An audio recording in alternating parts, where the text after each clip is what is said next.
First, let's talk about the story.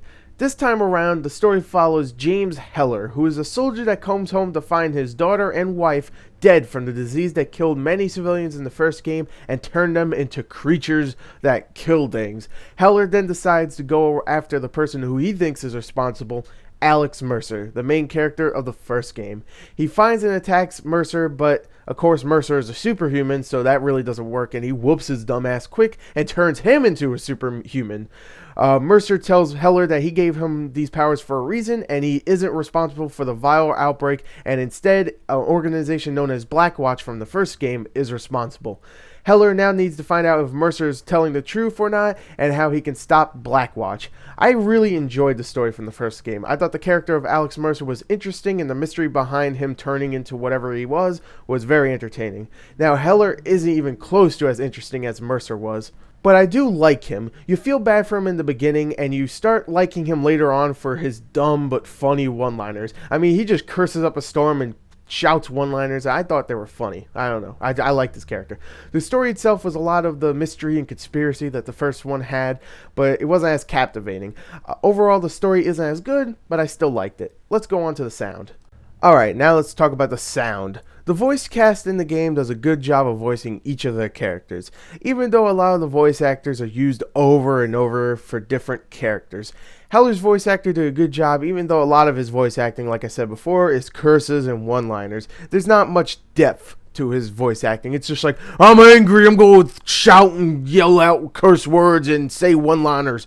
Mercer isn't voiced by Barry Pepper this time, but the voice actor who replaced him did a decent job. Sound design does a good job as well. There's a lot of stuff going on almost all the time, and the sound never really skips a beat usually, which I liked.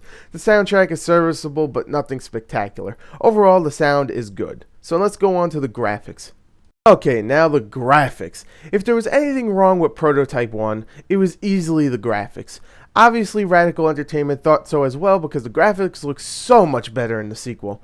Character models are good, and there can be up to 50 to 60 of them on the screen at once, and it never slows down. The cutscenes have this really cool black and white motif, which I really dug. I thought it was really cool. The city itself looks great and even has real-life New York City buildings, which I thought was very cool. The lighting is especially great in the game and gives everything either a shiny or gritty look to it. Also, there is a lot of blood in this game, and when it gets bloody, it gets awesome to look at. I gotta say, there's blood everywhere. Pieces of bodies, limbs freaking flying around. It's awesome to look at. One problem I do have with the graphics is the way you consume and morph into people. It wasn't as detailed as the first game was. In this one, it looks like you just grab someone and they disappear. In the last one, it was more like you rip them in half and freaking fling them around, and then they come into your body and you become them.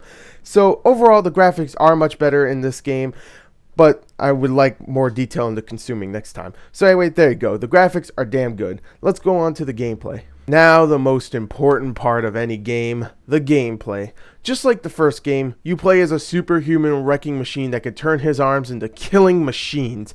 At first you don't have many weapons to kill with, but later on, while you consume more and more people and creatures and whatnot, you will gain different abilities like steel claws, hammer fist, and a razor sharp blade. Most of the gameplay will consist of you killing a lot of things with the melee combat. The combat is actually a lot of fun in this game and is a big improvement over the last games.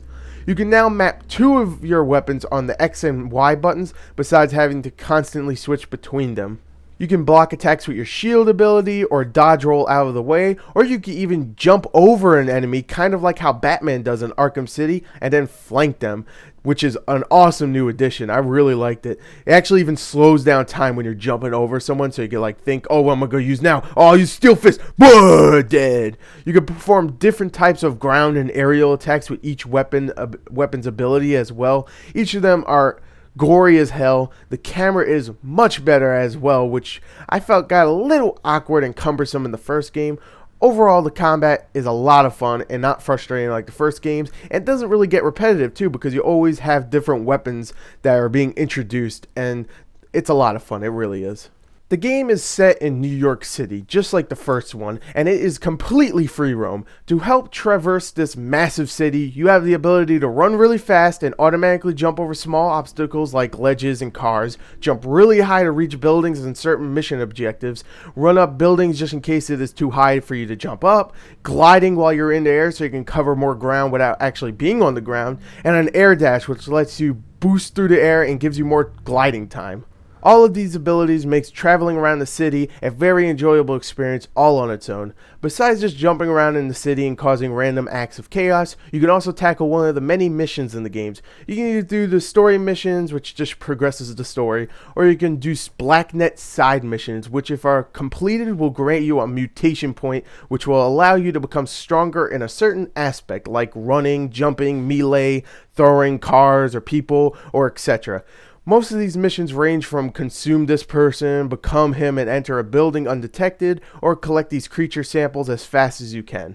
They get repetitive sometimes, but they change it up enough to not make it completely boring. You can also collect audio logs that are scattered throughout the environment, or kill and consume certain enemies to get these upgrades as well.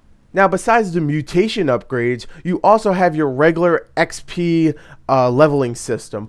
While you kill more enemies, consume more, and finish more missions, you will gradually gain experience, which will level up Heller and let you decide on what you should upgrade. You can upgrade his health, regeneration abilities, how fast until he disappears from any radars, how fast he goes, how high he jumps, and so on.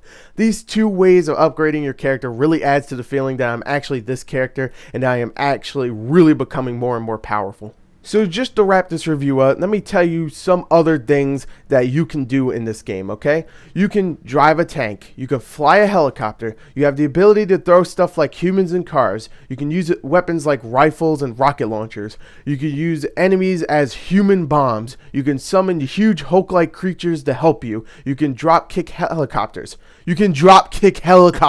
Enough said. Overall, Prototype 2 is a game for people that love fun. If you love fun, if you love blood, if you love high jumping, wall running, air gliding, sharp weapons, enemy consuming, then you will have the time of your life with this game.